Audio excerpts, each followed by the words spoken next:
Today we're talking with Joel of Larix Landscaping. We're going to talk about all things numbers, his growth journey over 20 years, how he went from a couple of plateaus, how he overcame those plateaus, as well as the power of being able to buy competition at a bit of a deal to be able to grow even faster, and the secrets behind being able to do that. I'm Dennis. And I'm Greg. And this is the More Profit, Less Stress podcast, where we provide the tools for more profit and less stress in your business now so you can turn into a valuable asset later. Welcome to the More Profit, Less Stress podcast. I'm Dennis Takema here with Greg Frizani, and today we have Joel from Larix Landscape talking all things business. Hey, Joel, how you doing? Hey, guys, doing good, thanks. Good to see you guys. Hey, give us a little detail on Larix Landscape. What do you guys do? Where are you located? We are located in Victoria, BC, West Coast Canada, as far as west as we can get, other than Tofino.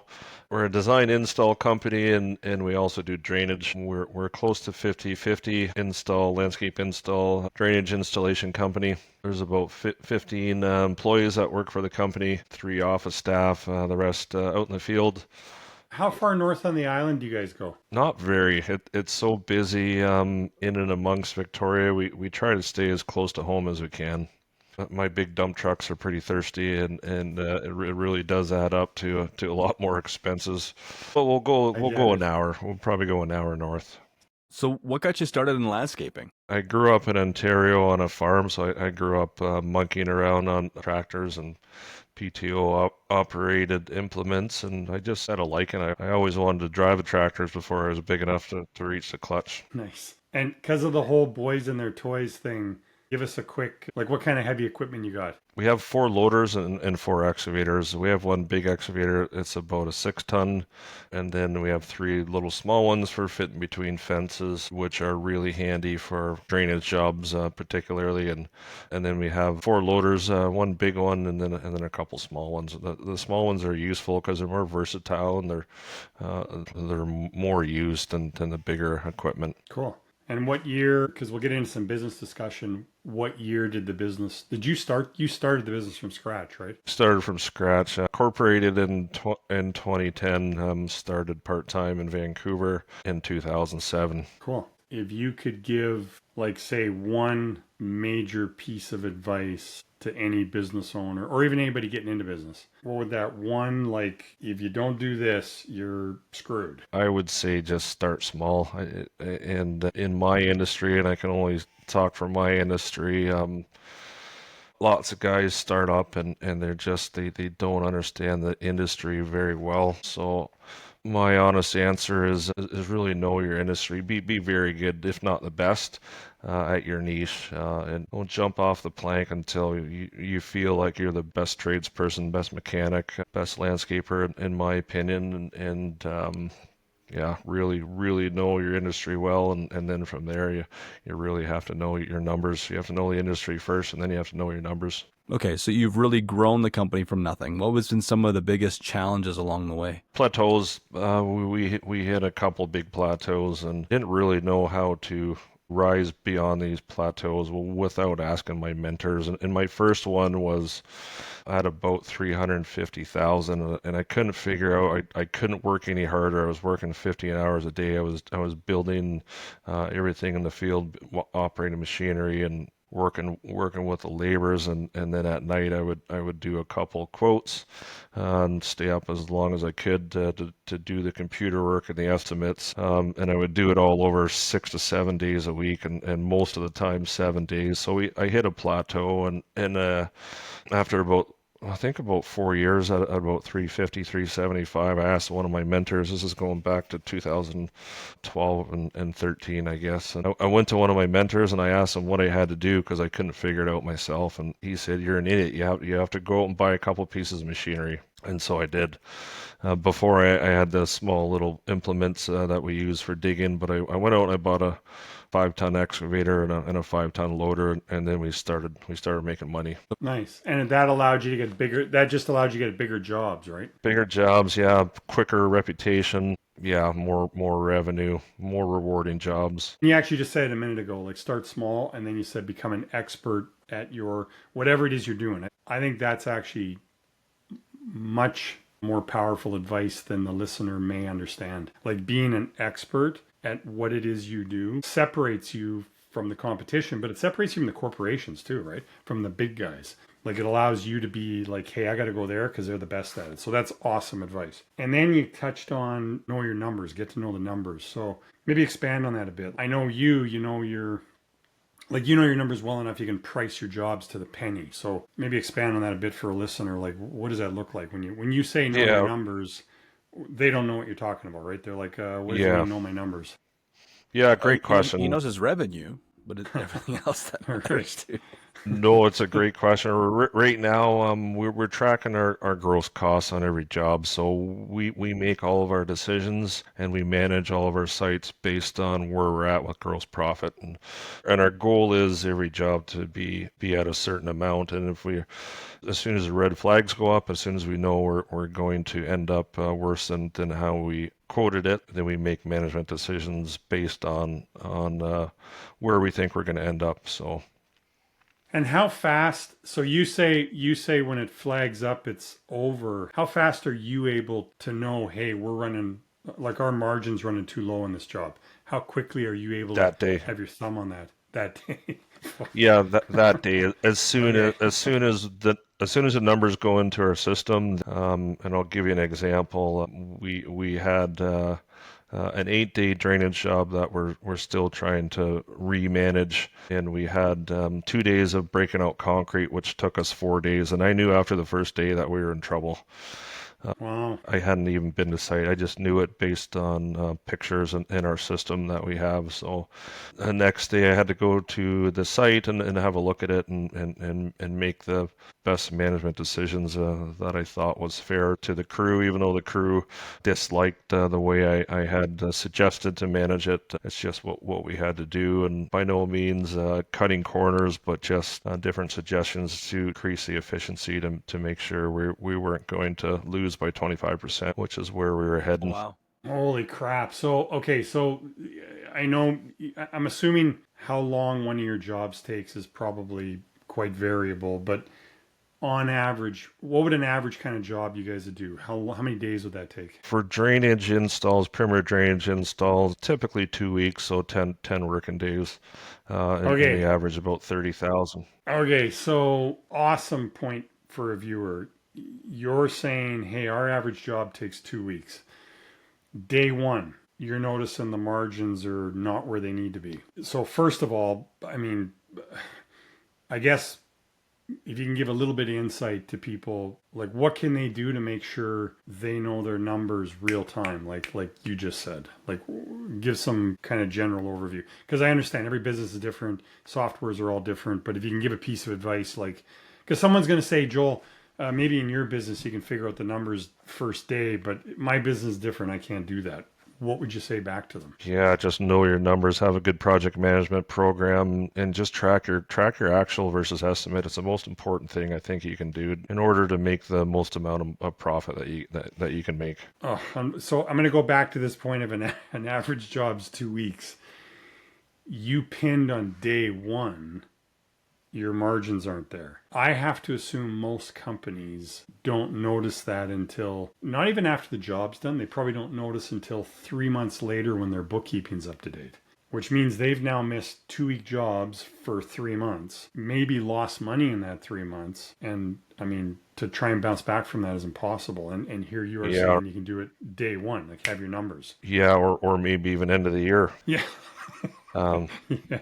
No, Or six all months joking. after the Yeah. end of the year. Yeah, the three of us are laughing, but you just nailed a lot of companies. They do it at the end of the year for sure. It's a problem. yeah, but I'm still paranoid about losing money. Paranoid enough where I'm still tracking every day. I'm tracking each work site every morning. It's the first thing I do is track numbers after I go through the time clocks, making sure everybody's being honest. I go to the job sites and every morning. It's the second thing I do is look at actual versus estimates for all of our sites. So we usually have 6 sites on the go. Wow. So you took this thing from zero to over to a bunch of stuff, looking at the numbers. And I think we also, when we were talking earlier, business acquisition was also part of that. So how did the numbers come into buying other companies? Craig and I have been working together for about 5 years, and interestingly enough, an acquisition has come up, and I think about the first year, first or second year. Second year. It was the second year. Yeah, I didn't know how to approach it, but Greg helped out looking at the numbers and analyzing the margins and the operating costs and just compartmentalizing all the different aspects of that job and working with the formulas to make it understand that it was a good buy. And it didn't take us very long. It was quite simple. No. It was an asset purchase, so we just bought the assets and I think a multiple of 1.5 for the goodwill, and it was simple. And so I bought it. I knew the next day that it was going to be a good buy for us And because we of the talked the other metrics. day. Yeah, and we talked the other day. So it was a good buy for you because you knew how to turn that company around quickly and make it profitable, right?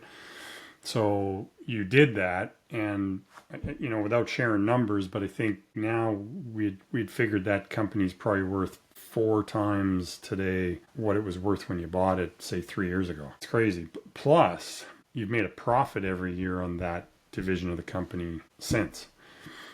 So Yeah, it's then we paid it off in 1 year. unbelievable. So it's kind of interesting how you were in a situation where you would assume more people know what they're doing, but if this guy that you bought from knew what he was doing, he would have been able to do that exact same thing. But you took what you learned from all the numbers and was able to do it yourself. He really wanted to get out, and we knew each other, of course, and so he just accepted our offer.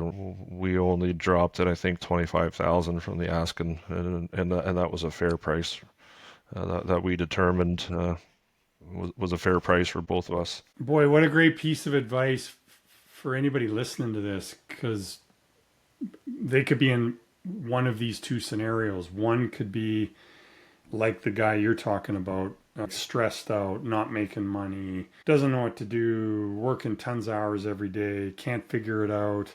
And he's like, I just got to get out, right? So you're able to buy it at a really good deal, which is what it was worth because it wasn't performing, and turn it around. So someone in that situation that is struggling like that, stressed out, they really got 3 choices: stay with it and be really stressed out and not make much money, or sell to somebody like you who knows how to turn the company around and make it profitable and turn into a much more valuable asset.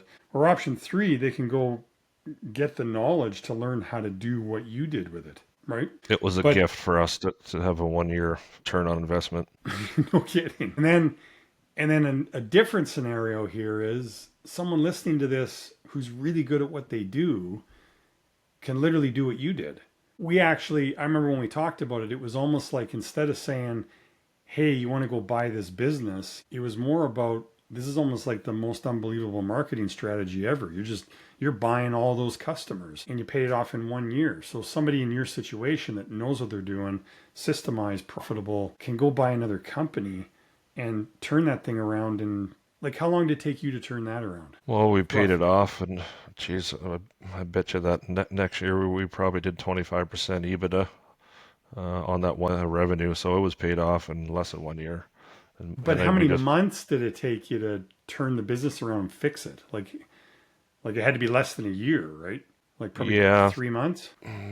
Yeah, hard to remember. Pretty quick. Yeah, pretty quick. Yeah. We had the manpower, we had the machines, everything aligned. Yeah, it's awesome. That's just a huge opportunity for anybody in your situation or it's an opportunity for somebody who's okay at what they do that can then go learn how to get great at what they do and then go expand through buying businesses from people who don't know what they're doing. Massive opportunity. So in 5 years you've acquired and you've grown, but I'm still kind of curious as to what got you to actually look for help in the first place? Because I don't think very many people do, right? Like if I look at that purchase you made from the friend, I don't think he ever planned to sell for what he sold it for. He probably planned to have a bigger exit than that. And somewhere along the line, he didn't ask for help and you did. What inspired that conversation? For him to sell to me? No, for you to look for help so that way you are not in his position. So say 5 years ago when we started working together, right? Yeah, no, great question. That Plateau, that first one at 350, that one drove me crazy because I really thought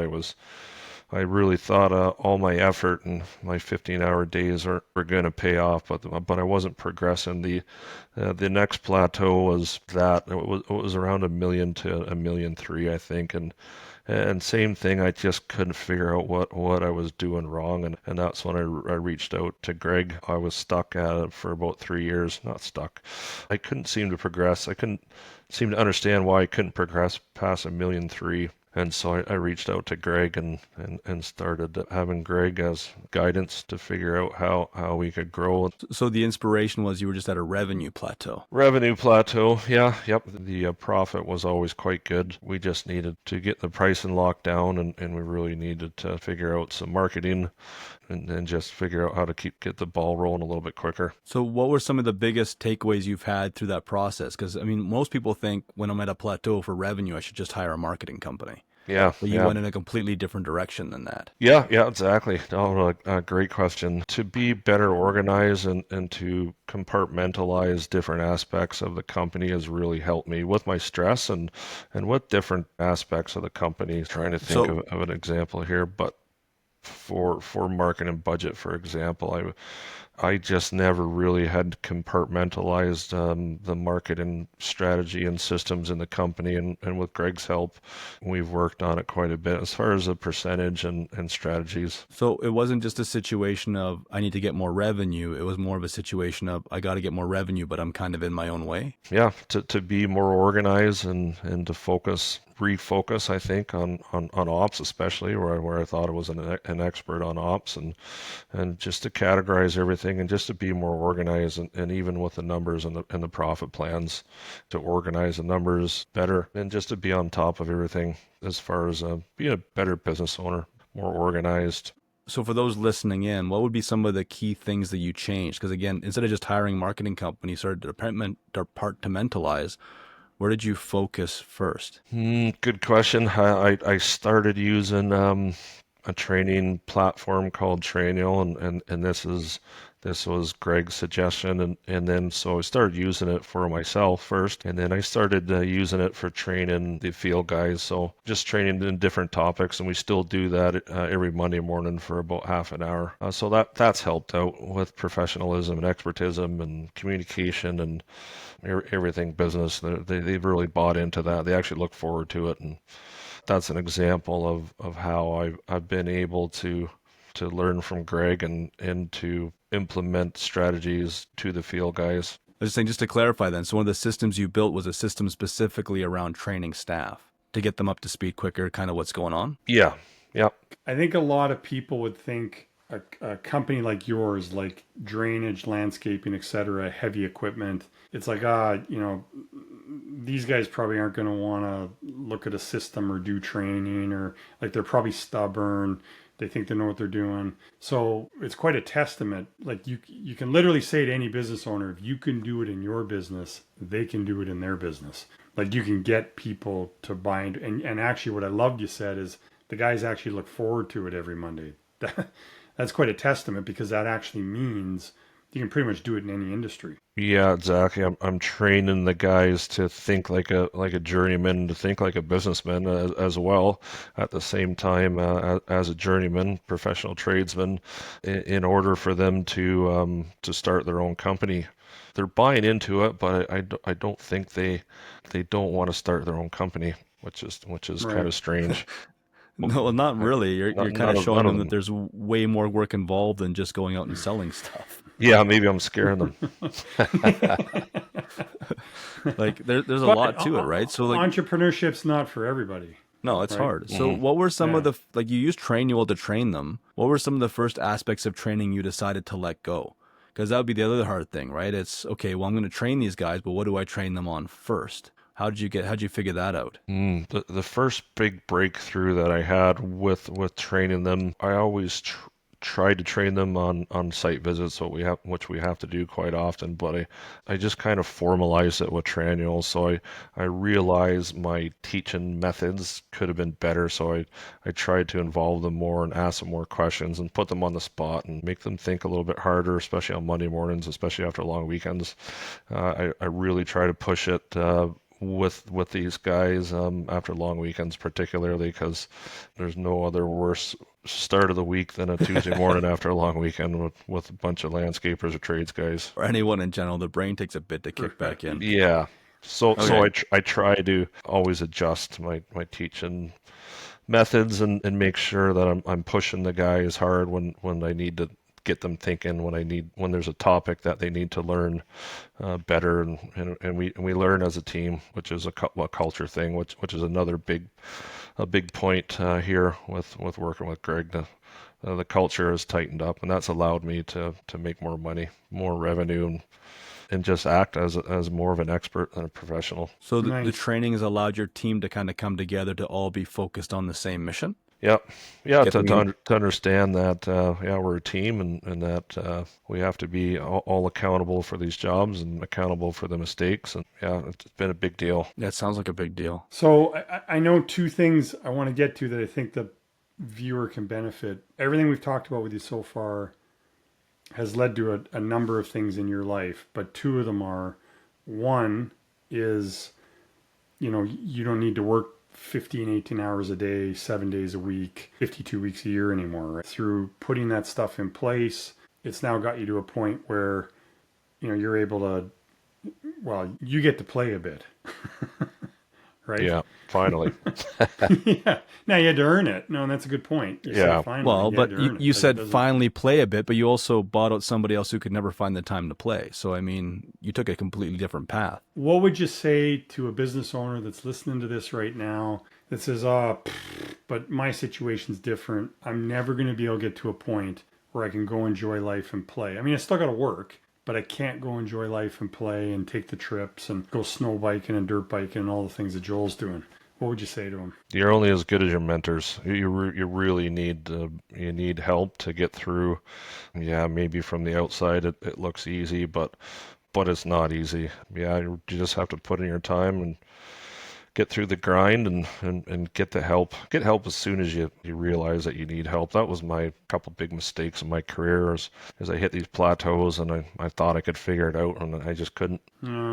So, Good advice. so how did you figure out where to look for help? Because I think that's the other problem that people struggle with. It's, well, I'll talk to my accountant, or I'll talk to a friend of mine, or I'll join a membership group or whatever. Mm-hmm. How did you figure out to go talk to Greg? Greg and I met through an acquaintance, through a friend of ours, and he had been working with Greg for a number of years, and he just happened to be a good friend of mine, another outdoor enthusiast, and we share the same values, and we screw around on the same toys and do the same crazy things. Nice. Okay, so I got another one that I think is important to you that you could probably share some insight into people. You had talked about, like, it wasn't until recently you really kind of focused on what might an exit plan look like. Like, can I, do I just own this business where I'm going to make a decent wage every year and then one day I'll have to just close the doors? Or am I building something that's working towards a future that I can exit on, right? Like, that can help me with retirement. What advice would you share to people on that? 5 years ago, before Greg, pre-Greg, I didn't realize that there was such a thing as an exit plan. I didn't think trades guys, carpenters, plumbers, electricians, landscapers, I didn't realize there was an option to retire.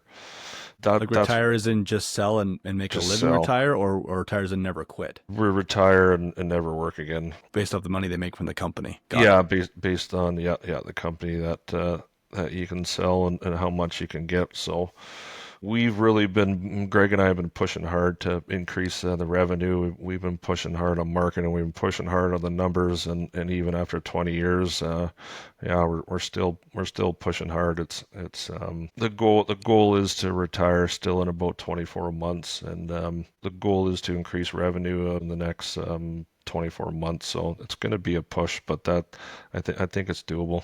The light's at the end of the tunnel now for me, even though everybody, including my family and friends and my GM, is trying to talk me into staying the owner of Larix. I'm just not listening to anybody. I'm just pushing through to the end and sticking to my goals. So been at this for 20 years. You bought out, and I can only keep going back to this, but the fact that you bought out somebody who was kind of looking to get out, you took that, you turned that around. What kind of a valuation are you putting on the company when you're finally deciding to sell? We're going to try to get a 4.5 multiple. I think is realistic. Or right now we're probably a 3.5. Greg and I both. I thought I was at 4, but I'm starting to realize there's a couple tweaks that we have to make in the next couple of years, and 5 might be pushing it. But we're going to try to shoot for 4.5. And yeah, And in your case, so talking to like companies in the trades business, assets become a big part of like where you put your money, right? So when you say 4.5 multiple, you mean 4.5 times profit. But then you also add the assets, which by that time you will have probably all you paid for all of them, right? There'd be very little leases or loans or whatever left on those assets. So it's not just the 4.5 times profit. It's plus the assets, and in a business like yours, those assets are significant. So I guess the point is what you're saying to a trades company is don't believe the hype of you just close the doors and sell your trucks and equipment and you're done. Like you can sell your company for a significant amount of money and retire off it. Like there's money to be made, and it's very, very you're living, walking proof. It's absolutely doable. Which is very cool. Yeah, I've never been in debt my whole career. I've used the EBITDA every year. If we made 100,000 for a bunch of years, I'd go out and buy a new dump truck, or I'd buy $100,000 excavator, $100,000 loader. Would share a little bit with the profit with the guys, even though I didn't really have a good system. I got the best system I've ever even heard of in any industry for profit sharing. Thanks to the help with Greg, we've worked on it for multiple hours to perfect this bonus system, and it's just awesome.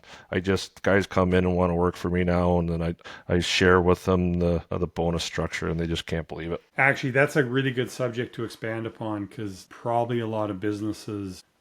So I just want to set the table on this. I think a lot of businesses, from my experience, they pay fair market wages to do the revenue they're budgeted to do. And then if they hit that number, they immediately pay bonuses on that number. And the problem is, let's use an easy number to work with. Say you're planning to do $1 million in revenue, and you hit the million. Well, if you're a healthy company, maybe you're making 10% profit. So let's call it $100,000 profit. But then you hit your million and you pay all your bonuses. And let's say the bonuses are $50,000 or $80,000. Well, that comes right out of that $100,000 profit. And now you're left with very little. Maybe, without divulging too many of your own numbers, can you expand a bit on the advice of like a bonus system should be above and beyond that number, right? And then I think you share a portion of that number. Right. Well, that's a great question, and I could write a book on the trials and tribulations of hiring people in the landscaping industry. I've been through hundreds. We had two years in a row where we wrote up 42 T4s per year, so we went through 80. What's that? 84 staff in 2 years. So, and that was 8 or 10 years ago. But now with this bonus system, it gets the guys sticking around. Like they can see the money that they can make based on the effort that they put in, and as long as they follow the systems, they understand that they can make more money than anywhere else, any of the other companies. So it puts me way above the competition. And it makes it fair. It makes it really fair. And the guys can come in any day of the week and sit down in front of my office. I can show them where they're at in any given day of the year. So the numbers are very ironed out, and the guys buy into that because they can see their effort is worth money. Well, and I've always said that water should float all boats. Yeah. Right. Like, yeah. They're helping you get to a goal, so they should be compensated for that based upon the effort they're putting in to reach that goal. And it helps us ensure that we're paying the guys enough and not overpaying them too. So we use it for that too. We adjust their wages depending on if they're not performing enough, and if the numbers are a bit low, we can chop it down 10% at a time, or we can increase it. And just a couple months ago, we had a labor at $25 an hour, and we cranked them up to $30 an hour just because the numbers told us that we were able to do so that kind of takes us back to compartmentalizing the numbers and being organized. So not only are we really good at targeting our profit numbers and where we want to be at, we can also do the same thing for our labor numbers. So by breaking everything out, you're able to not only pay for performance, but also ensure that everyone's getting paid properly for the work that they're doing and not just throwing money away. Yeah, or not underpaying somebody that's busting his butt out there in the heat and working harder than other people. We've broken it down to use the same system on every employee and not just the crews. Well, I think that ends up actually for a lot of businesses what costs them employees is that Jimmy's working harder than Bobby, but they're all getting paid the same. So why would I bust my ass if I'm making less or whatever? And someone else making less than someone else who's working less than me. Yeah, it takes a unionized philosophy out of them, makes them realize that like we want to pay them for their individual effort. Puts capitalism back into capitalism. Yeah. Exactly. So what systems and stuff do you feel you have to put in place yet to increase your multiplier? So for those that are listening, a multiplier is generally determined by how much time you can take away from the business and how systemized it is. So the less you're there, the more someone else wants to pay you. Yeah, based on EBITDA, an average of EBITDA over a given amount of years. Yeah.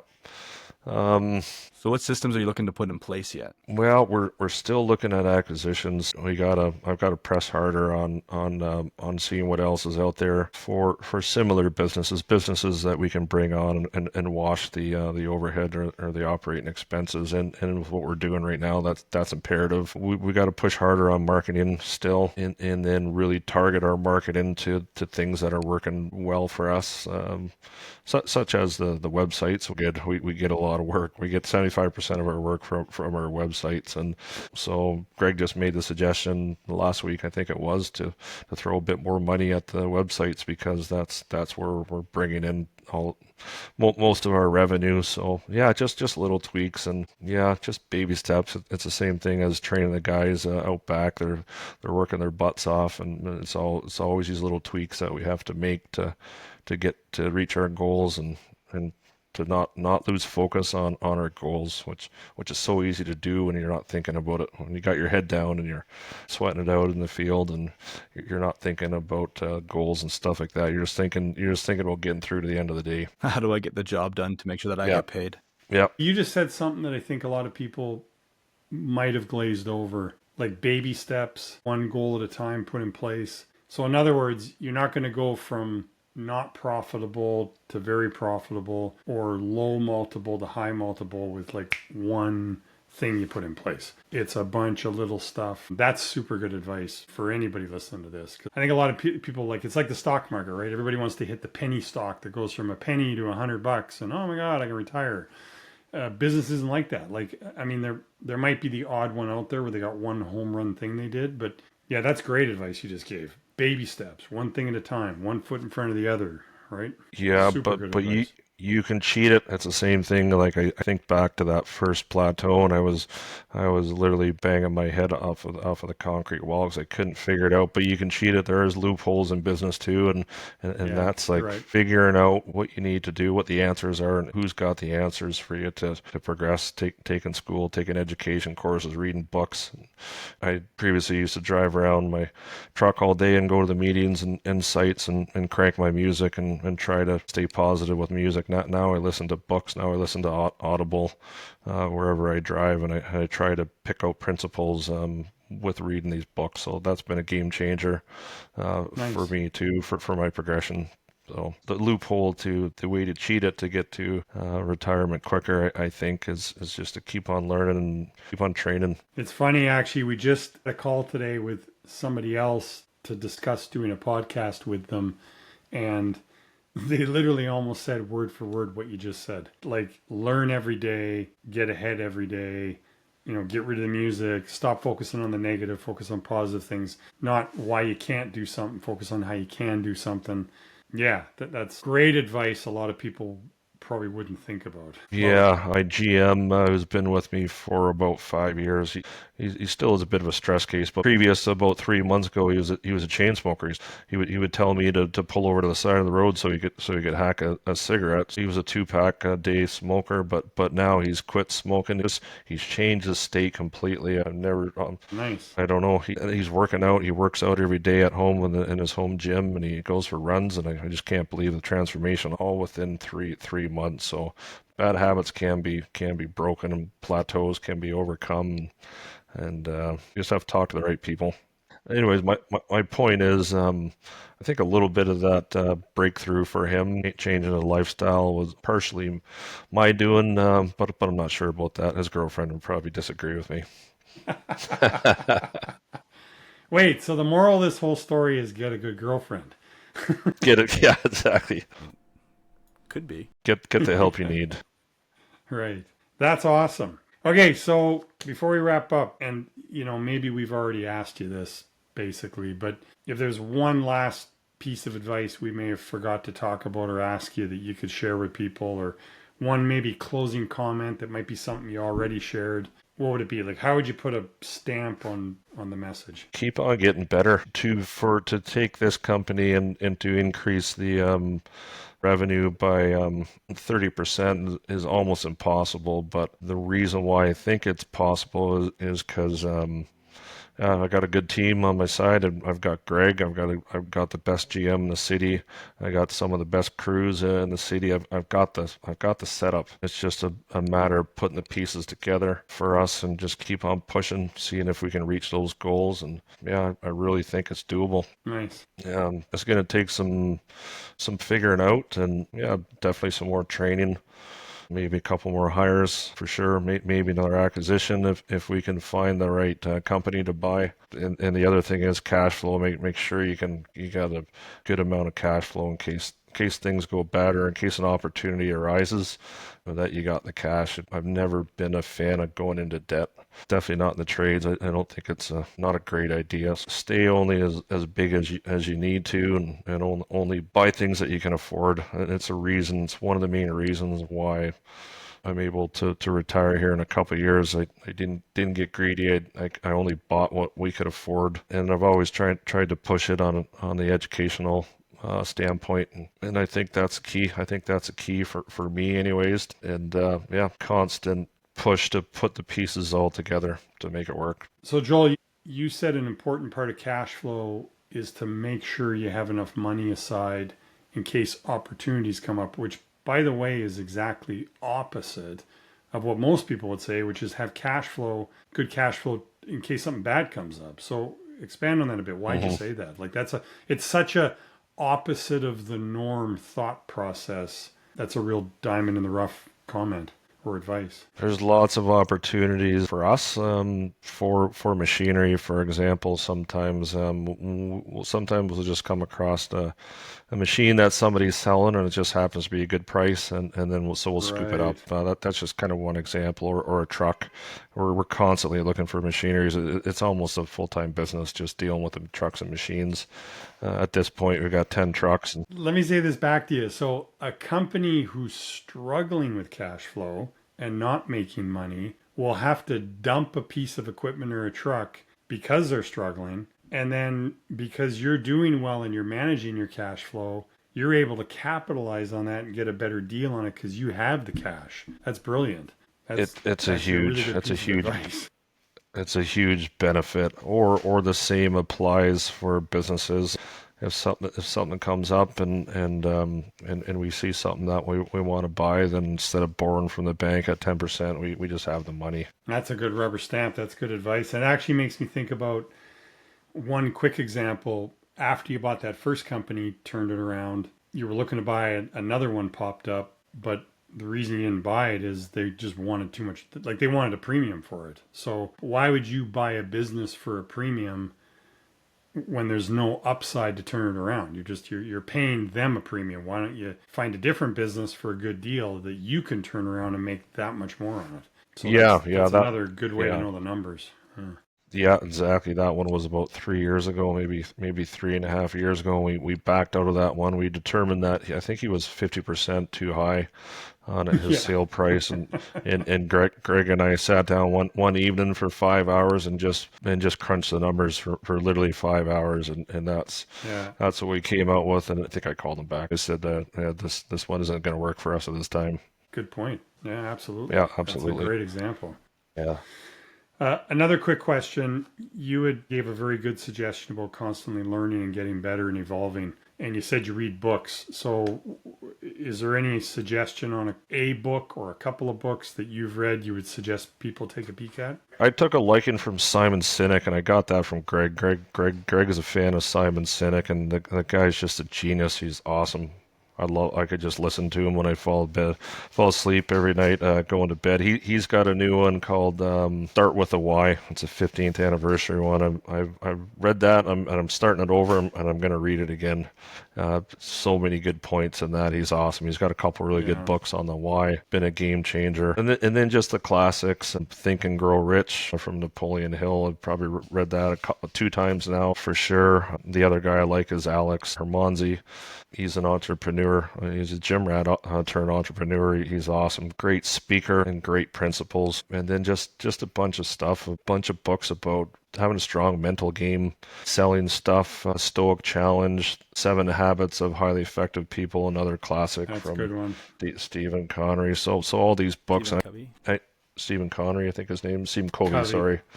Covey. Another good Cynic one, Summary of Start with Why. So lots of philosophical books, but yeah, I love it. It's been a game changer for me.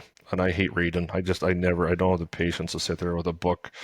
I've got a stack of about 15 landscape magazines on my coffee table here, and I just don't have time to pick them up. But as soon as I get in my truck, I press that play button on my Audible, and I just start driving. I just start thinking. I love my music too, but yeah, I've learned to push my music aside, and even when I go on my road trips for my hobbies, I'm constantly listening to Audible and trying to learn things, especially about marketing.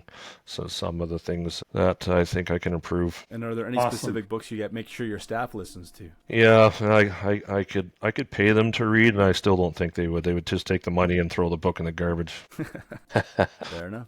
So then one last question I have is, from where you started to where you're at now, what does life look like for you on a regular basis now? Is it 40-hour work weeks, 20-hour work weeks? How do you structure your life around the business? I still try to push hard. I'm still probably at about 10 hours a day, though I don't work as hard, and I don't have as much speeding tickets as I did before. Previous to 5 years, I try to stick to under the speed limits. I just try to prioritize more now. I try to target the things that we need to get better at. I let my GM do the things that he's good at and he wants to do, and same thing with the crews. I try to target the jobs that they want to do, that they're good at and they want to feel good about. So just trying to strategize better every day. So you're more in a position where you work the hours you want to work, not the hours you feel like you have to work. Yeah, exactly. And then I get away whenever I want to do a trip. It's time to get away, and the company can run itself. The GM can run the company, and the foreman, I pay the foreman enough, in my opinion, that they can manage their sites properly, and then I can take off. I took a dirt bike trip to Costa Rica for 2 weeks in the end of June, and we're doing another one to Panama in 2 weeks' time for another 2 weeks. So just trying to pace myself. Still trying to push it into retirement, but not push it to the point of getting burnt out every year. Like land into retirement, not skid your way in there like you're everywhere. By August every year I was totally burnt out. Every single year I was just pushing way too hard, but I realized that was the time to take a trip, and I'd usually go into the Okanagan, lay around the beach and go on the boats and drink some beers with the friends. But I'm fine. I've learned. It took me almost 20 years, but I've learned to pace myself. One of those trips, I'm looking out my window right here, and right across the lake is the dunes. And one of those trips, you did the dunes. Yeah, that was last year. Cool. Yeah. That's cool. Yeah, that was another dirt bike trip. Yeah. Yeah, that's cool. Yeah. Okay, so if anybody listening to this lives in the Vancouver Island within an hour of Victoria, is interested in any landscaping work or drainage work, how's the best way they find you, find your company? Where do they go? Yeah, just on Google. And they just search Google Larix Landscape? Yeah, Larix Landscape. Yeah. Awesome. Thank you, Joel. Very much appreciated. Great advice. Yeah, thanks, guys. Yeah, it was good having a chat with you guys. Thanks for listening to the More Profit, Less Stress podcast. If you liked what you heard, be sure to subscribe or follow on your favorite podcast platform and leave a comment or review if you're feeling generous. To learn more about us and what we do, check out our website. Until next time, take care.